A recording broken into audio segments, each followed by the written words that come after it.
Funda as suas raízes no coração do homem. Esta é a meta da evolução coletiva, o reino do super-homem, a ética universal, em que a humanidade encontra a coordenação de suas energias, o Evangelho, que colocamos no ápice da evolução das leis da vida. A distância que separa a vossa atual vida desse vértice é imensa. Cada ato e pensamento vossos estão permeados de luta e vos faz pensar que o Evangelho está distante, mas justamente porque é luta, é caminho de conquista. Dessa maneira, é demolição da própria luta e aproximação progressiva do Evangelho. Este é um nível diferente, significa um total deslocamento do ponto de vista das coisas.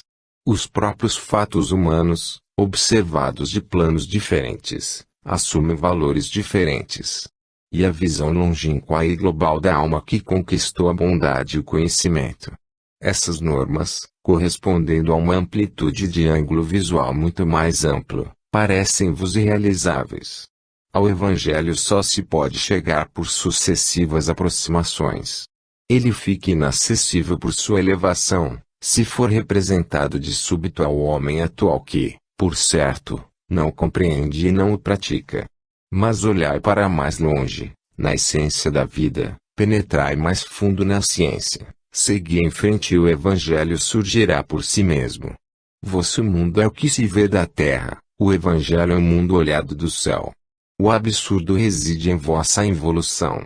No Evangelho movem-se as forças do infinito, a justiça é automática e perfeita, substancial, e a coordenação social é alcançada. O homem move-se em paz com a harmonia do universo. Não há mais necessidade de ser forte, basta ser justo. Força, luta, egoísmo se devoram a si mesmos, no diuturno esforço das ascensões humanas. Aí vos movereis, finalmente, no seio da grande lei e as reações da dor serão reabsorvidas, o mal será ultrapassado. É o reino do homem transformado em anjo e santo. Então, é possível a lei do perdão, porque o Espírito sente e movimenta outras forças, diferentes das de vossos pobres braços. Essas forças acudem em defesa do justo, mesmo se inerme. É a lei da justiça, que fala em vossa consciência, que se exprime mediante os movimentos da alma humana. Então, aquele que parece vencido pela vida, torna-se um gigante. Lei simples, mas substancial, que constrói o homem, governa-lhe os atos em suas motivações e resolve tudo, onde vossos sistemas confusos de controle e de sanções nada resolvem. No Evangelho, o caminho das virtudes está todo traçado, sua lógica sublime leva a uma seleção de super-homens, enquanto a lógica de sua luta cotidiana conduz a uma seleção de prepotentes. Os princípios do Evangelho organizam o mundo e criam as civilizações. Os princípios que viveis desagregam tudo e desperdiçam-se em atritos inúteis. Por onde passa o Evangelho e seu amor, nasce uma flor. Por onde passais vós, morrem todas as flores e nasce um espinho. O Evangelho é a lei paradisíaca transplantada no inferno terrestre. Só os anjos no exílio sabem viver. Aí embaixo, a lei divina ditada pelo Cristo sobre a cruz. Em vosso mundo, quem renuncia à agressão e à sua defesa e oferece a outra face, quem renuncia a enfiar as garras na carne alheia para tirar vantagens para si não quer, por princípio, colher a força a todas as alegrias infinitas da vida, fica oprimido, é um vencido fora da lei, um expulso, um desvalorizado que se anula. Este, olhado pelo reino da força, é inerme, indefeso, ridículo. No entanto, nessa derrota, nessa fraqueza aparente, reside o mistério de uma força maior, que chega trovejando de longe, despertando nas profundezas da alma o pressentimento de realizações mais amplas. O vencedor, no exato momento da vitória, tem a sensação de uma derrota. O vencido olha do alto, como um vencedor, é mesmo vencedor, porque descobriu e viveu formas mais altas de vida. O homem emudece e desorienta-se diante desse estranho ser, sem armas, proclama uma lei nova, espetacular, e parece ser de outro mundo. O homem sente que, Se tem razão em seu ambiente, existe outro mundo, onde tudo se inverte. O vencido na terra, lá pode ser um vencedor, e o vencedor na terra, um vencido. Um abismo separa desse ser superior. O homem agride e ele perdoa. É um justo e sabe sofrer. Está aí para mostrar-vos com sua própria vida o objetivo atingido, para indicar-vos o caminho, a fim de o acompanhardes à realização da mais alta e fecunda lei social, o amor evangélico. 92. O problema econômico. Vossa ciência econômica acredita justificar-se, como se partisse de um princípio de justiça original, afirmando, com sua premissa hedonística, a presença de um tipo abstrato de homo economicus, como que se pudesse isolar, na realidade, um aspecto, como se cada fenômeno não estivesse vinculado a todos os fenômenos, na lei universal. Vossas ciências sociais baseiam-se facilmente em qualquer mentira piedosa. Mas, dizei a verdade, dizei que quase sempre o homem é realmente, não como hipótese econômica, um perfeito hedonista, no campo dos negócios, limita-se a aplicar sua natureza egoísta, que o Dutch diz não é um equilíbrio de direitos, mas um medir as forças para estrangular-se mutuamente, declarar a impotência da maioria para compreender uma aproximação, ainda que mínima, do amor evangélico. Dizei que o homem é uma fera envernizada de civilização e então tereis as bases reais do fenômeno econômico. Reconhecei, a ciência que o estuda é a codificação do egoísmo, isto é, do instinto mais desagregador do complexo social. A premissa hedonística é princípio anticolaboracionista por excelência. É um princípio de dissolução, que o edifício econômico carrega consigo, como insanável vício de origem, reaparecendo sempre nos momentos de crise. Egoísmo de capital, egoísmo de trabalho, egoísmo de produtor, egoísmo de consumidor, egoísmo individual, de classe, de nação, sistema protecionista, coalizão de egoísmos, organização de egoísmos, sempre egoísmo. As mercadorias, a riqueza, o trabalho, precipitam-se atraídos, no regime livre-cambista, ou subjugados por essa grande força, mesmo que seja lógica e contraste com as supremas exigências das ascensões humanas. No entanto, esta é a meta inderrogável, ética elevada, a qual todas as funções sociais têm de subordinar-se para o objetivo único de evolução. Ao contrário, egoísmo é luta, atrito, dispersão, germe de destruição. É o ponto fraco do mecanismo, um fardo enorme que tem de ser arrastado, e o torna imperfeito, ameaça-lhe a jornada, qual cego que avança entre choques e reações. Para quantas dores haveria fácil remédio, se cada um amasse o próprio semelhante como a si mesmo? Se o fenômeno econômico é a expressão da lei do menor esforço, assume sempre a forma de coação. O equilíbrio entre oferta e procura é resultante de uma luta. O oferecimento de uma mercadoria é apenas a exigência de um preço. Tudo move-se pela própria necessidade, não pela consciência das necessidades recíprocas. Um sistema carregado de atritos, um equilíbrio forçado entre forças antagônicas, tensas para eliminar-se, sobrecarrega-se pelo peso do egoísmo. Não era possível deixar de chocar-se, mesmo neste campo, numa manifestação da lei universal, e não encontrar equilíbrios. Mas, diante do princípio do Utidiz, da procura e da oferta, o egoísmo caminha triunfante, seguindo a lei do menor esforço, para equilíbrios móveis, mas matematicamente exatos, que podeis calcular, mas que conservam sempre a marca da premissa original, o egoísmo demoledor. O instinto hedonista, em sua inconsciência de todos os outros valores sociais, caminha calcando todos eles, contanto que se realize a si mesmo. Força primitiva, brutal que, se vosso nível é impulso de criação, também constitui princípio de destruição, pelo qual sofreis infinitas crises e reveses. Mas a evolução, fenômeno universal, tinha que funcionar também neste campo, com a gradual eliminação do princípio hedonístico, por cerceamento, por limitações e elevações progressivas, até saber compreender os interesses de ordem geral no próprio âmbito.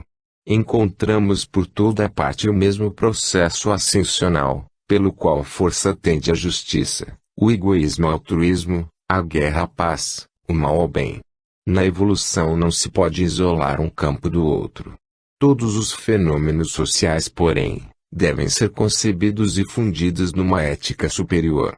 O conceito hedonístico, colocado como base das ciências econômicas, é filho do agnosticismo de outros tempos, já agora superados. Se, num primeiro momento, o perfeito equilíbrio da balança, Dutty diz, é o máximo de justiça que a psicologia das permutas pode conter, nos momentos superiores o progresso impõe a introdução do fator moral no fenômeno econômico em proporção cada vez mais ampla. Como na evolução do egoísmo, o próprio cálculo utilitário vos levará a isso, pois nele se exprime a lei do menor esforço. Sendo a luta cheia de atritos que implicam enorme dispersão de energia, é vantagem suprimi-los. Em vosso atual mundo, raramente a riqueza segue a estrada do bem, não é meio para conquistas mais altas, mas fim para gozos que premiam as aptidões mais rapaces e antissociais. Atenção, porém, porque essa psicologia é supremamente demolidora, mesmo no campo do utilitarismo individual, inconsciência coletiva, o oposto do colaboracionismo, consciência coletiva.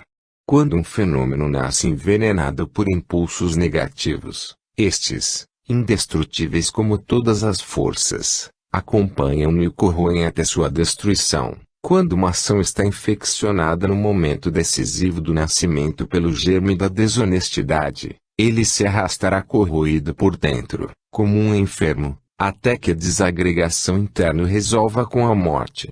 Eis porque o vosso mundo econômico está cheio de crises inevitáveis, sem remédio, e porque elas surgem sobre esses equilíbrios instáveis e fictícios. A solução não se encontra na criação de um rebanho de responsáveis, de mendigos, sustentados pelo Estado, mas na criação de uma sociedade de responsáveis, que saiba manejar conscientemente a grande força econômica. Não pressupõe uma mutilação, mas um aumento de consciência, de poder, de liberdade, de confiança, de responsabilidade. O homem não deve anular-se, mas manejar as forças da vida para aprender, deve correr livremente o risco de errar para que, ao sofrer as consequências, emende-se, deve bater a cabeça para aprender a não batê-la mais. A força de crises, de derrocadas, de desastres financeiros, aprenderá que o negócio mais estável, mais sábio, mais lucrativo é a honestidade, que a posição mais utilitária é a que leva em conta o interesse de todos, a que se funde e não se isola no organismo coletivo econômico. Estas são as leis da vida e não constituem utopias. Na direção desta renovação, o órgão máximo só pode ser a consciência coletiva, o Estado. O fenômeno econômico compete à autoridade central do Estado, como personificação integral da ética humana, das inoculações cada vez mais enérgicas de fator moral, constrições e correções que purificam a atividade econômica e a riqueza, e as canalizam para objetivos mais elevados. Compete ao Estado intervir e corrigir, introduzindo um mínimo ético cada vez mais alto, no fenômeno econômico, dirigindo de dentro e de fora, o árduo equilíbrio das permutas para um regime de colaboração, que não é apenas compensação, mas compressão de egoísmos, não apenas coordenação, mas fusão num organismo econômico universal. Uma ciência econômica diferente da atual que suporta a lei, mas consciente dela, não deve surgir de bases hedonísticas, mas colaboracionistas porque, numa sociedade mais adiantada, a fase ética e utilitária é cooperação. Esta é a revolução econômica fundamental que, neste campo, exprime vossa atual maturação biológica. Infelizmente, os sistemas que odiernamente dominam no mundo levam a uma seleção às avessas, a do mais astuto e desonesto, enquanto o honesto é eliminado. A sociedade não exalta o homem que dá, porque esse fica pobre, mas o homem que apanha e acumula, porque esse fica rico. No entanto, o primeiro dá aos outros o que é seu, o segundo tira dos outros para si. Este só poderá justificar-se realizando sua função de conservar e fecundar a riqueza com seu trabalho. Em vosso mundo, os melhores estão escondidos, porque são sensíveis, modestos, endereçados a outras metas, não têm as qualidades agressivas que condicionam o êxito. Ao invés, os ambiciosos e ávidos sabem pisotear tudo sem escrúpulos para consegui-lo. O que brilha em vosso mundo raramente coincide com os valores intrínsecos. O triunfo econômico muito rápido só pode significar ausência de honestidade. Ainda vos moveis no nível da força econômica, princípio hedonístico, e não ainda no da justiça econômica, colaboracionismo. Qualquer crise no regime hedonístico tem de descer até o fundo, só pode parar por saturação, só pode reerguer-se por uma reação natural do próprio fenômeno, depois de haver sido esgotado o impulso, pois não possui as capacidades compensativas do regime colaboracionista. Em vosso mundo não há proporção entre trabalho e lucro, o furto é autorizado na especulação. Parasitismos são inevitáveis como consequência direta da premissa hedonística. O princípio do Thucydides gera a luta para tirar o máximo e dar o mínimo. Isto não apenas é o precedente da luta, mas implica toda a psicologia do furto, macula todo o mundo econômico, fazendo nele brilhar o egoísmo em lugar da justiça. Se o ponto de partida é a motivação hedonística, a vontade estará toda voltada para exclusiva vantagem individual, a qual só se renuncia quando constrangido pela vontade alheia, que está voltada para outra vantagem individual. Vossa oferta é apenas um pedido de dinheiro, oculto totalmente pela mentira, não visa o interesse do consumidor, mas ao egoísmo do produtor. Por isso, vosso edifício econômico é torturado e desgastado por esse constante atrito de exploração, que arrasa segurança e confiança, que são as bases desse edifício. Por isso, o mundo econômico não é um organismo de justiça, mas um campo de competições sem piedade. Não existe proporção entre valor e preço.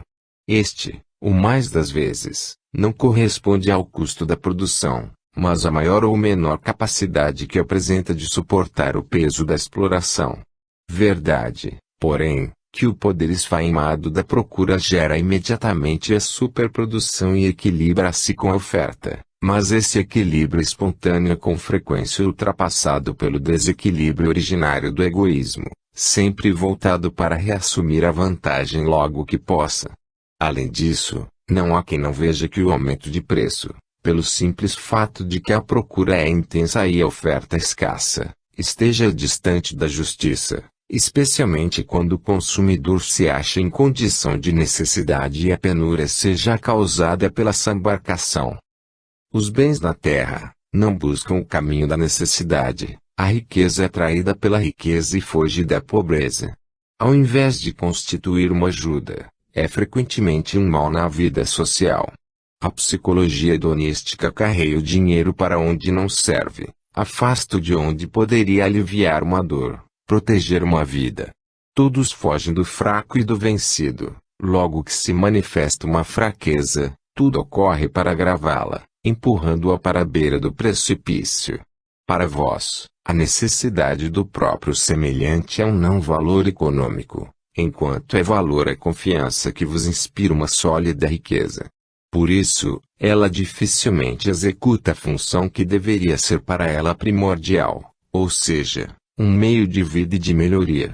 Por vezes, transforma a seta em meio de opressão que absorve e destrói, em lugar de fecundar e soerguer a vida. Essa hipertrofia do egoísmo constitui o mal que onera vosso mundo econômico e o ameaça. É ilógica e prejudicial essa canalização da riqueza para a riqueza, ao invés de sê-lo para a pobreza, essa atração levada a agigantar desigualdades que são a base dos desequilíbrios sociais e morais, essa tendência à concentração, enquanto a saúde está na descentralização. Em vosso mundo não existe acordo entre capital e trabalho. Esses dois extremos do campo econômico deveriam estender-se as mãos como irmãos. Torna-se inútil a determinação de leis e sistemas, pois o capital está poluído em suas origens pela desonestidade, que o tornará infecundo. Cada remédio e cada controle ficam na superfície, pois na alma não existe a consciência da função social dessa destilação do produto do trabalho, que é o capital, e se torna um meio de opressão. Para superar os conflitos que oneiram a humanidade neste campo, é mister também superar a inconsciência egoísta, elevando-a até a consciência colaboracionista. Os dois polos, capital e trabalho, como todos os contrários, são complementares, feitos para completar-se, porque cada um deles, sozinho, não se sustenta. São feitos para unir-se e fecundar-se mutuamente, numa corrente de permutas contínuas, que devem ser, também, amplexos de espíritos. Somente na compreensão das duas forças podem praticamente combinar-se os impulsos da balança econômica. O único fato substancial que justifica vossas lutas, é que elas constituem um meio para chegar à compreensão, já que, também neste campo, como em qualquer outro, a evolução é irrefreável. 93. A distribuição da riqueza. Diante destas minhas concepções, vereis que absurdo representam vossas utopias de nivelamentos econômicos. A distribuição dos bens na terra não é, como acreditais, refeito das leis, instituições, sistemas, mas é consequência de um fato primordial e indestrutível, o tipo individual e a linha de seu destino. Os equilíbrios da vida são feitos de desigualdades que, em vista das naturezas diversas, correspondem à justiça, mesmo que as posições sejam diferentes. É absurdo um nivelamento de unidades substancialmente desiguais. Ainda que imposto à força, a natureza dos indivíduos o destruiria, em pouco tempo. Só existe um comunismo substancial, o que une todos os fenômenos, vincula todas as ações, vos irmana a todos e vos arrasta dentro da mesma lei, sem possibilidade de isolamento, na mesma correnteza. Comunidade substancial de deveres, de trabalho, de responsabilidades, apesar das inevitáveis diferenças de nível, que exprimem as diferenças de tipos e de valores. Liames férreos que vos encadeiam a todos, igualmente, ainda que por vontade vossa sejam de rivalidades e de ódio, em lugar de serem de bondade e de amor. Os princípios da vida são mais sábios que vossos sistemas mecânicos de nivelamento social, conseguem o equilíbrio por meio da desigualdade, porque não tendem à equiparação num tipo único, mas à diferenciação, para depois reorganizar os que se especializaram em organismos coletivos. A diferença de posições sociais é simplesmente divisão de trabalho para capacidades diferentes. Esta é tanto mais acentuada, portanto, as posições são mais divergentes, quanto mais complexo e evoluído for o organismo social.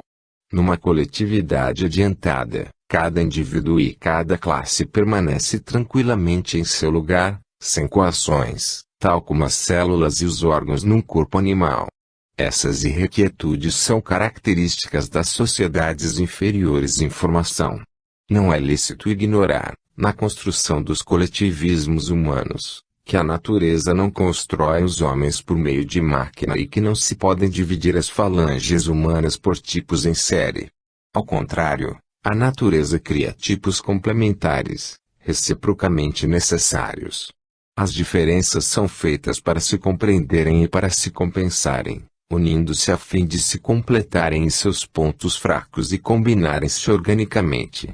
Assim, por complementaridade e balanceamento de opostos, por via lógica e utilitária do menor esforço, a lei guia irresistivelmente a fraternidade humana. O nivelamento poderá forjar um rebanho, jamais uma sociedade. O erro fundamental consiste em acreditar que todos os homens são iguais como valor e destino, em não se ter compreendido o mistério de sua personalidade e a finalidade da vida, permanecer no exterior, acreditando que só possa ter justiça na igualdade de superfície, ao passo que a vida alcança uma justiça mais complexa e profunda na desigualdade. O princípio da equiparação poderá ser um programa de enriquecimento, por meio da exploração executada pelas classes menos favorecidas e até mesmo, sabendo se adaptar e moderar, um programa sádio de ascensão econômica. Mas, como princípio, é sempre um absurdo, pois não corresponde à realidade biológica. A igualdade, que não seja meramente exterior e forçada, é absurda num universo livre, em que não existem duas formas idênticas. Quando a evolução criou valores absolutamente diferentes e quando são diferentes os caminhos percorridos e os esforços executados, constitui justiça que as posições sociais exprimam exatamente o valor e a natureza do ser. Compreendei a essência da vida e vereis uma realidade mais profunda, onde tudo é sempre justo. Não confundais igualdade com justiça. Não acrediteis que a vida queira atender a vossos nivelamentos exteriores, para realizar, na eternidade, seus justos equilíbrios. Tudo é justo, compensado, equilibrado há muito tempo. Considerais como melhores as altas posições sociais. Vosso espírito de igualdade é muitas vezes inveja que deseja apoderar-se do bem-estar alheio. Mas compreendei que o equilíbrio de uma posição econômica e social é, como na física, tanto mais estável quanto mais baixo estiver, quanto mais próximo estiver do nível mínimo da sociedade em que se situa. É contra os cumes que as tempestades investem. Não invejeis esses grandes perigos de quedas maiores. Quanto mais se eleva em uma posição social, mais insegura e vulnerável ela se torna, é difícil defendê-la, tende a cair mais facilmente e exige a presença de um valor intrínseco que a sustente com esforço contínuo. Observai como a lei, na sua tendência de reconduzir para o centro as posições extremas, já possui o princípio do nivelamento econômico. Trata-se da lei automática de nivelamento de todas as aristocracias, fato evidente na história. Como sempre, mesmo no mundo econômico e social, no âmago, age uma lei que, além das aparências, dirige o equilíbrio dos fenômenos. Há sempre uma justiça substancial da qual não se escapa, individual, exata, inviolável, automática, alcançada não sobrepondo-se à natureza das coisas, grandes capas de legalidade, mas com o equilíbrio espontâneo da lei. Para além da injustiça de forma, há sempre uma justiça de substância na distribuição de alegrias humanas e nenhuma lei poderá determiná-la, senão a lei do próprio destino. Não invejeis os ricos, porque essa riqueza pode ser uma prova, uma condenação, uma condição de ruína. Observai como, por uma lei psicológica, tudo o que foi ganho sem esforço, por isso mesmo é destinado à dispersão, não é apreciado, não é defendido, como é aquilo que custou esforço. A hereditariedade da riqueza é uma fábrica de ineptos. É, na verdade, um processo de autoeliminação. Tudo o que é herdado, mesmo se protegido pelas leis, tende automaticamente à dissolução, decadência da riqueza que nenhuma barreira social ou legal jamais pôde impedir. Só as leis da vida estão sempre ativas e são constantes, embora trabalhando subterraneamente e em silêncio. Por isso, quebram qualquer defesa social que seja peso morto, superposição inerte, não movidos por impulso íntimo que faz viver e agir, em todos os instantes, para fins determinados. Enquanto isso, em derredor debruçam-se outros esfaimados, muito mais bem treinados para o trabalho, sem as ilusões sobre a adulação que a riqueza trai, não paralisados pela educação mais refinada, que o desejo jamais saciado tornou astutos e ativos, impulsionados com todas as forças, pela necessidade, a conquista e, portanto, destinados a vencer na luta desigual. Por isso, substitua o vosso conceito de propriedade, meramente jurídico e de superfície, pelo conceito mais profundo de propriedade substancial. Esta é a única que se fundamenta como direito no próprio destino.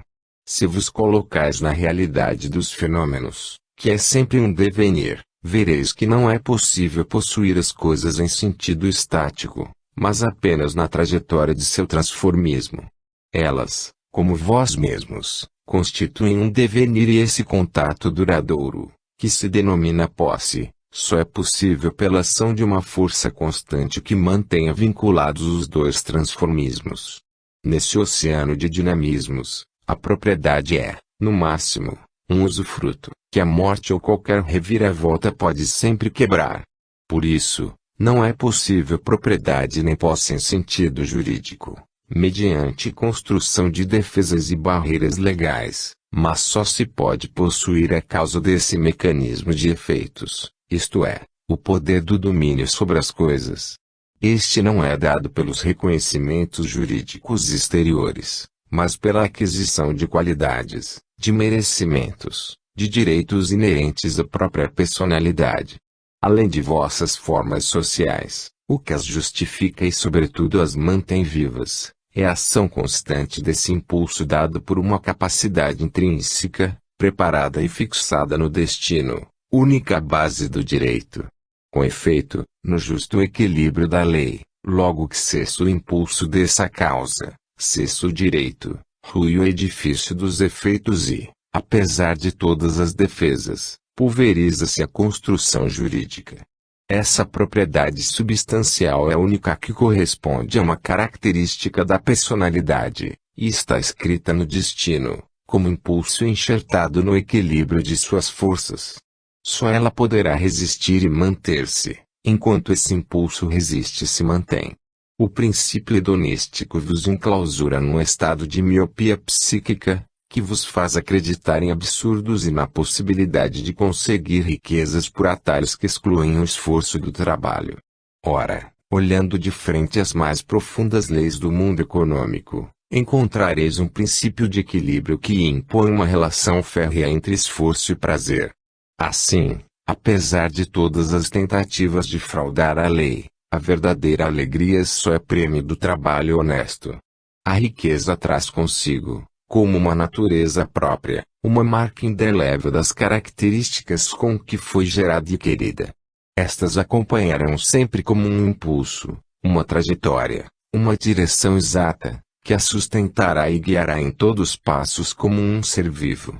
Também ela é um feixe de impulsos causais que contém seus efeitos inexoráveis, os quais, cedo ou tarde se manifestarão em atos.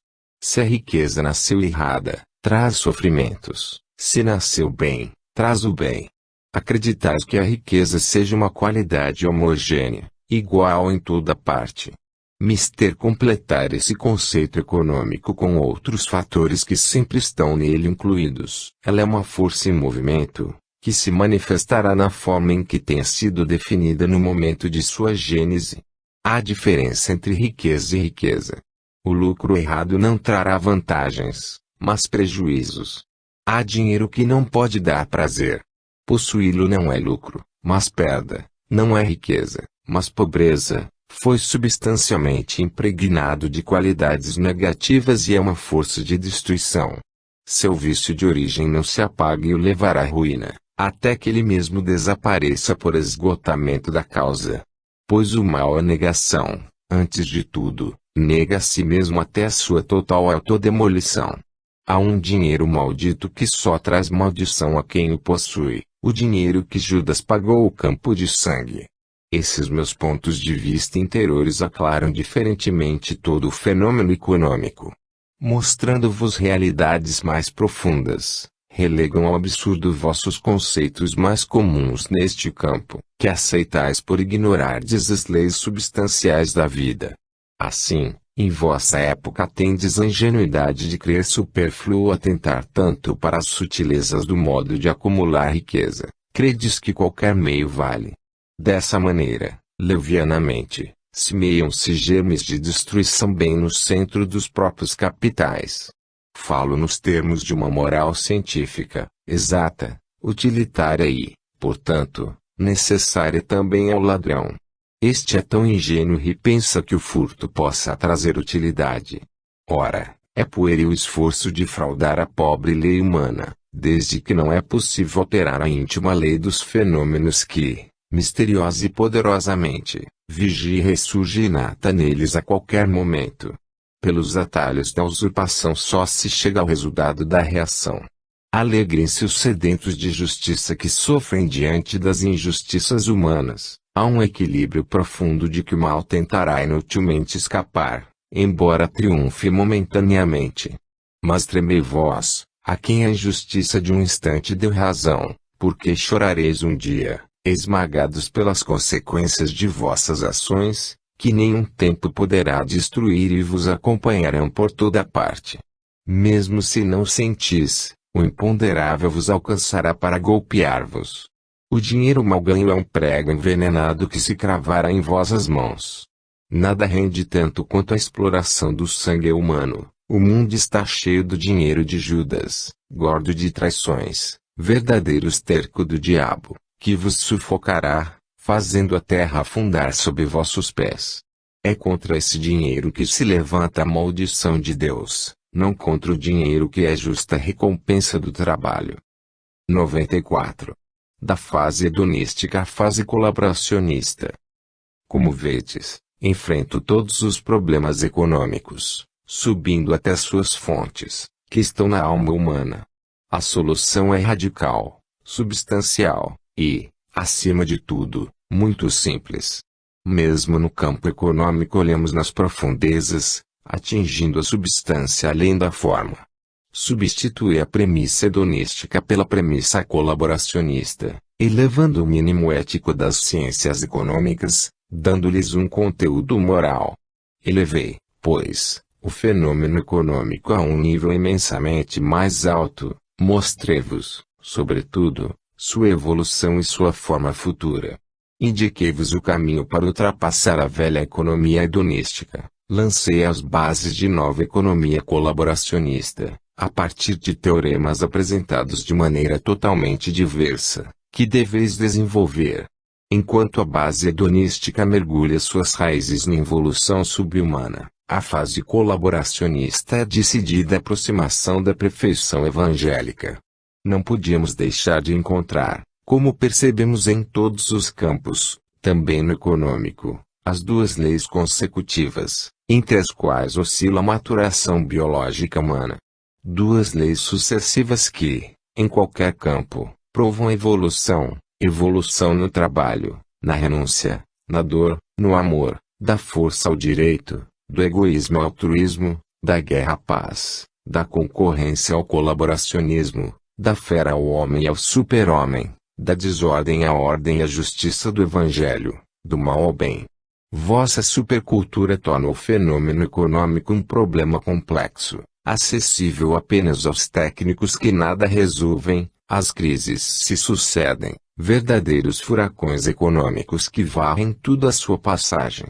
Falo-vos simplesmente da lei, da ordem universal, de uma ordem ética com a qual é mister harmonizar esta ordem econômica menor. Sabeis avaliá-lo com exatidão matemática e esta vos revela toda a fisionomia do fenômeno, a face interior de seu ser e de seu devenir. Mas isto permanece isolado e, em sua sensibilidade, sofre repercussões provenientes de impulsos morais e psicológicos que vos escapam. Reconduzo tudo a uma atitude de espírito e chego às raízes que se encontram no campo das motivações. Mas, que pretendeis conseguir no mundo econômico, se em sua base reside um princípio de destruição, o egoísmo? Se todas as ações estão permeadas de um egoísmo que as acompanha como mal de origem, minando nos alicerces todo o edifício econômico, experimentam-se todos os sistemas mais complexos, tenta-se mudar tudo, mas o egoísmo humano fica intacto, com ele fica intacta a substância das coisas. Não é possível construir com semelhantes materiais. Enquanto o homem for o que é, incapaz de passar da fase hedonística para a fase colaboracionista, será inútil excogitar sistemas distributivos. É indispensável formar o homem, antes dos programas sociais e estes construir apenas para formar o homem. É preciso transformar o problema econômico em problema ético. Sudútides é uma necessidade psicológica do mundo humano, Se a necessidade é o único meio para obter trabalho de um indivíduo, se a inconsciência ignora a função social da atividade econômica, se a grande máquina só pode mover-se por meio da mola hedonística, então contentai-vos com os resultados que obtiverdes e que esse sistema puder proporcionar. Podeis dizer que são inúteis minhas palavras, eu vos digo que não é inútil vosso sofrimento porque, tornando-se mais sensível vossa psicologia, ela um dia compreenderá a enorme vantagem de libertar-se desse contínuo esforço coletivo de recíprocas demolições e reagirá, refreando o egoísmo até superá-lo, transmudando em fraterna colaboração. Contentai-vos, hoje, com a realização da máxima justiça, permitida pelo sistema, com o equilíbrio entre o dar e o receber, de equilibrar a balança do egoísmo. Mas é fato que só pode produzir trabalhos de ordem inferior e o sistema não se sustenta, depois de elevar-se a serviços cuja função coletiva seja substancial. O mínimo ético do mundo econômico é demasiado baixo para sustentar-se. Existem na sociedade humana funções supereconômicas que, de fato, se inserem no campo econômico hedonístico e, como tais, são substancialmente compreendidas, embora seu conteúdo moral devesse ser preponderante. Imaginai que degradação sofre o princípio da função social, quando reduzido nas estreitas limitações de função hedonística. Há funções econômicas de conteúdo moral, verdadeiras funções sociais, que sofrem constante processo de degradação, porque limitadas apenas à lei da oferta e da procura. É indispensável que essas formas de atividade sejam atribuídas ao Estado, o único organismo ético que tem a tarefa de elevá-las ao estado de função, impondo-vos o fator moral. Falo-vos do problema da distribuição da riqueza como de um problema de destinos. Reduzo as tentativas violentas de nivelamento econômico a uma mentira do pobre, que desejaria usurpar a posição do rico e lhe digo, se a riqueza pode ter sido um furto, esta não é a razão para roubá-la de novo.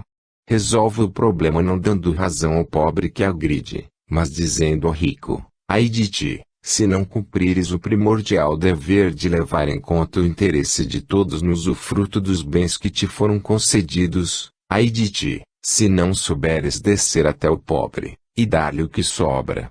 Ai de quem hoje goza, porque certamente não lucrará na eternidade. É mais fácil um camelo passar pelo fundo de uma agulha, do que um rico salvar-se. Isto, porque o equilíbrio não é alcançado mediante usurpações recíprocas, mas pela compreensão das mútuas necessidades. O progresso reside na concórdia e na cooperação. Ai de quem se torna instrumento de involução. A riqueza é uma corrente que tem de circular, passando por todas as mãos, para o bem de todos. Que a beneficência seja uma doação de alma que eleva, um ato de bondade que irmana os espíritos, mas não uma exibição que cava abismos de ódio, seja também uma doação moral que se enriqueça de bens eternos. Mostrando-vos a essência da lei, destruir a ideia pueril de que a riqueza tenha de ser seguramente felicidade. Como se a posse de bens pudesse mudar o destino humano. Como se a igualdade das riquezas pudesse gerar igualdade de destinos. Como se a justiça divina pudesse ser corrigida por sistemas distributivos. Com efeito, eles só levam a ilusões e a novos furtos. Mas a felicidade é um equilíbrio interior de forças eternas, ao passo que a riqueza é uma superposição externa e momentânea, não uma qualidade de alma. Ela não consegue absolutamente fechar as portas da dor. Demonstro-vos que a riqueza não é, como vos parece, um privilégio, mas uma prova e, até por vezes, um castigo. Porém, é sempre um dever e uma responsabilidade. Habituar-se a satisfazer-se enfraquece a satisfação. A inércia favorece a atrofia e abre as portas ao desmoronamento. Mesmo neste campo, impera a lei do equilíbrio, porque os primeiros serão os últimos e os últimos serão os primeiros. 95. A evolução da luta. Mostrei-vos, também no campo econômico, o caminho das ascensões humanas. Se uma máquina econômica que funciona em torno de um fulcro hedonístico é vossa lei atual, ela aí está para demonstrar qual é o atual nível humano. A luta para a conquista dos bens em quantidades limitadas, inferiores à necessidade, luta sempre em todos os campos, esforço necessário para evoluir, condição de conquistas e superações, construção de mais perfeitas estruturas econômicas. Também aqui, a luta atende para psiquismos mais evidentes e, embora possa parecer torturante e tormentosa, se existe, é justa, como tudo o que existe. Ela exprime o homem, é o máximo de justiça que este pode hoje realizar. Porém ela vos impele para frente. Se em cada nova alegria, o hábito tende a extinguir a velha alegria, é automática a demolição de toda conquista de felicidade, pois tudo se reduz à criação de novas necessidades. Mas a alma é uma mina de desejos e, sem sua insaciabilidade, a alegria constitui sempre uma miragem. A progressão das miragens constrói a estrada do progresso e constitui o impulso que vos faz progredir. Reduz-se tudo não a uma ilusão perpétua, mas a uma contínua expansão e realização de desejos. Mesmo permanecendo sempre idêntico, o esforço transforma-se em exaltação contínua de trabalho de conquista. Eis o mecanismo secreto da lei, o psiquismo animador das formas, sede da concentração dinâmico-cinética da substância no nível alfa, exprimindo no instinto fundamental da vida, insaciabilidade de desejos, o irresistível impulso à descentralização. O desejo que nasce dos íntimos movimentos da alma, cria a função cria o órgão, o qual, por sua vez, consolida a função. Tudo no universo clama a paixão de exprimir seu poder interior. A paixão do eu, que luta para sair à luz e revelar-se. É o esforço cotidiano da evolução que fixa nos órgãos a expansão de um desejo tenaz e vitorioso, órgãos que refletem o psiquismo motor. Este, uma vez estabilizados seus meios, deles se serve para exprimir-se cada vez ainda mais longe, aperfeiçoando-os e multiplicando-os. Esse impulso está sempre motivando o órgão, indomável necessidade da alma, sob forma de desejo, que jamais se deterá com a evolução, porque esta não tem limites. No campo psíquico do homem, os órgãos são as aptidões e o princípio é idêntico. Sempre diante de vós está um trecho descoberto da evolução que vos aguarda, vos atrai para o qual vos precipitais para que absorva vosso eterno instinto de subir, e vos eleve a maiores alturas. Qualquer forma de luta cai, logo que se esgota a sua função criadora, para ceder lugar a outra luta destinada a criações mais elevadas. Estais presos num mecanismo sem fim, estais lançados num jogo de forças, mediante as quais, de ilusão em ilusão, ascendeis substancialmente. Só isso importa. A cada satisfação alcançada, parece ilusão o passado conquistado. O sonho reside eternamente no amanhã, até que se transforme em saciedade, e novo sonho perenemente ressurja. Assim desloca-se, continuamente, vossa posição na linha do progresso. Pode parecer-vos uma condenação essa zona de esforço, que eternamente ressurge diante de vós, mas essa é a base das criações na eternidade. Essa constância de trabalho sempre na expectativa é a única que pode garantir-vos, num regime de equilíbrio, a constância de expansão e de progresso esperados. O ciclo criativo tem, portanto, suas fases de descida e de repouso, CFR. A trajetória dos movimentos fenomênicos. O esforço só subsiste na zona de consciência, porque o que foi assimilado torna-se instinto e necessidade. Esse esforço expande-se cada vez mais distante e abarca uma riqueza própria, cada vez maior. Tendes um resultado substancial que se progride em sutileza, em poder, em concepção. A luta cria e sem luta não se pode construir. E a evolução que avance com ela o seu esforço. A insaciabilidade do desejo fala-vos da verdade destes conceitos. A satisfação é sempre proporcional ao trabalho realizado. Depois, aniquila-se na saciedade e no tédio, nos quais a alma se asfixia, até que reaja para emergir de novo na ação. Não podeis parar.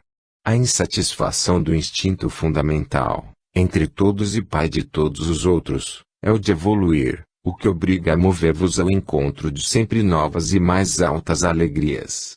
Como a dor, a força, o egoísmo, e todos os aspectos do mal se anulam a si mesmos com exercício, assim lutais não para vencer e satisfazer-vos de imediato, mas para eliminar a luta mais baixa e elevá-la a formas mais altas. Esforçai-vos por superar o esforço mais pesado, para atividades mais produtivas, porque o poder de conquista, por unidade de trabalho, é progressivo.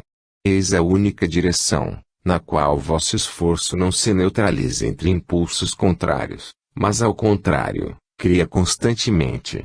Reduz ao estado de miragem, necessária ao progresso, todas as vossas concepções sociais que hoje são metas a atingir, amanhã passado superado.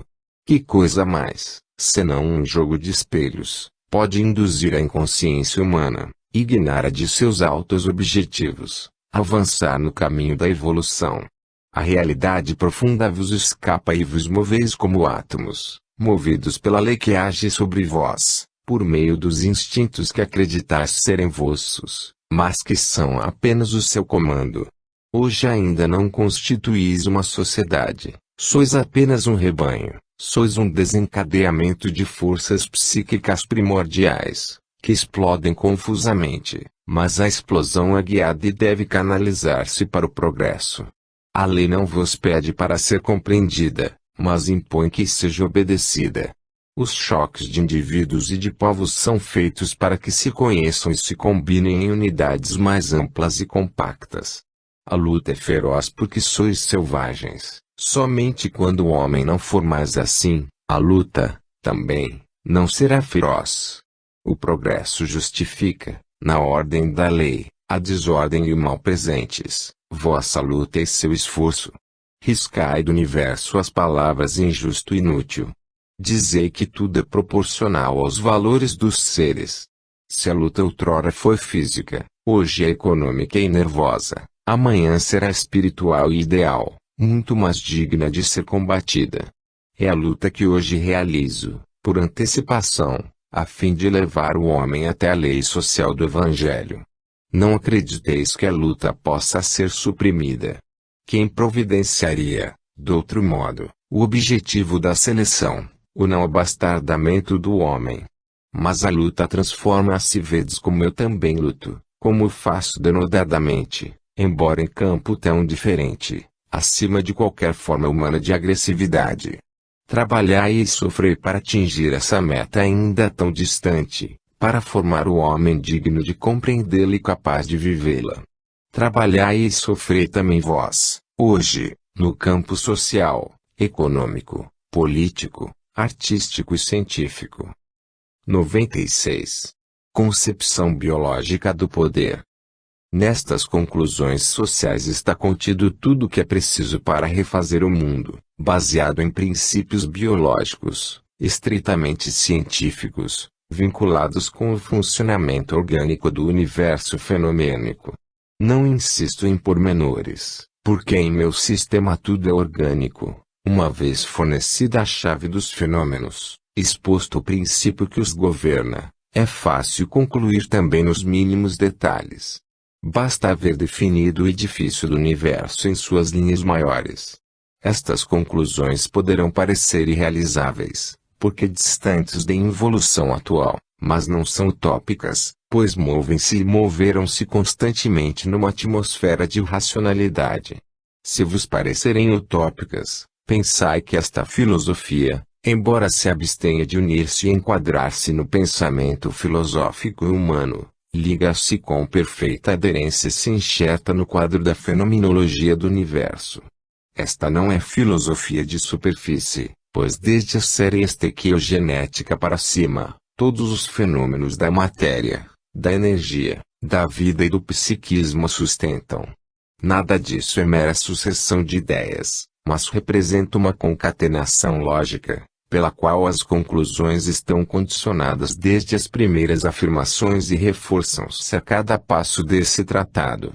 Pensai, além disso, que meu pensamento não se move no âmbito estreito das concepções humanas, mas o sobrevoa amplamente para horizontes vastíssimos. Por isso, coloca as grandes metas à distância, para onde os milênios caminham com grande esforço. Dei 2 limites máximos a vosso concebível, como metas da evolução humana: o super-homem para o indivíduo e o evangelho para a coletividade. Em substância, constituem uma realização única. Mas o pensamento não tem limitações. Temos observado a evolução das mais poderosas forças sociais que operam nas massas humanas, para a formação de sua alma coletiva. Observemos agora essas forças convergirem para a nova expressão daquela alma, ainda jovem, verdadeira central psíquica e volitiva, o Estado. Este é o organismo situado no centro do organismo social, concentrador de poder dirigente de todas as funções de um povo. Compreendido dessa maneira como poder, ele é o órgão motor psíquico promotor e coadjutor das maturações biológicas, individuais e sociais, que vimos. Sua função é de formar o homem, de estimular as ascensões humanas. Sua meta mais alta é criar no campo do espírito. Toda sua múltiplice atividade, jurídica, econômica e social, deve ser destilada nessas criações, únicas que fixam na eternidade todos os valores. Esta função justifica o monopólio da força, a obediência imposta ao cidadão. As posições supremas implicam supremos deveres, ai dos órgãos dirigentes que não executam suas funções. Minha concepção de Estado apoia-se em bases estritamente biológicas. Elevei a ciência até o ponto de poder concluir em todos os campos, até mesmo no filosófico, jurídico, político, social. Lancei as bases de uma ética científica, de nova filosofia científica do direito. Minha concepção é racional, harmoniza-se com todos os fenômenos da natureza, portanto, é universal. É uma concepção progressiva. Se qualquer religião, no campo ético, encontra sua posição, também no campo político, qualquer nação pode escalonar-se no seu nível, de acordo com a sua maturidade e compreensão. Como os fenômenos da vida, no seu sistema, são fenômenos psíquicos, assim os fenômenos sociais são fenômenos biológicos. A sociedade humana é um organismo, tanto quanto são organismos as sociedades animais, todas igualmente sustentadas por leis e equilíbrios exatos, como são organismos os organismos animais. Tudo está intervinculado na criação e repete os mesmos princípios. O corpo animal, em seus equilíbrios e intercâmbios entre centro e periferia, cérebro e órgãos, na distribuição e especialização entre funções centrais e periféricas, dá-vos o exemplo do princípio realizado das unidades coletivas, que se encaminha a fixar-se na sociedade humana. Em minha concepção, os fenômenos sociais aparecem despidos de todas as incrustações exteriores, nus em sua substância, como um feixe de forças em ação. São regidos por uma lei exata e profunda, são a fisionomia externa de um conceito que se desenvolve com uma lógica própria, que os diagramas estatísticos, em seu andamento, exprimem, permitindo-vos, desse modo, a previsão de seu desenvolvimento futuro. De outra forma, não poderíeis estabelecer o cálculo das probabilidades. Estudamos esses andamentos no desenvolvimento da trajetória típica dos movimentos fenomênicos, capítulo 25, observando antes a lei de variação, evolução em função do tempo, em coordenadas ortogonais, Fig. 1, tempo no eixo horizontal, das abscissas, evolução no eixo vertical, das ordenadas, depois em diagramas em coordenadas polares, Fig. 3, e por interpolação parabólica, Fig. 4. A linha determinada pela relação entre as ordenadas e as abscissas descreve a lei com expressões de cálculo algébrico, em forma de problema de geometria, com correspondentes equações. O objetivo do método estatístico é justamente chegar, por meio da observação em massa, em que se compensam e desaparecem as acidentalidades individuais, a lei oculta do fenômeno, a indução da relação real constitutiva. Por isso, o fundamento do método estatístico reside na lei dos grandes números, porque a aproximação do princípio ou causa constante, não cresce em razão direta, mas em proporção à raiz quadrada.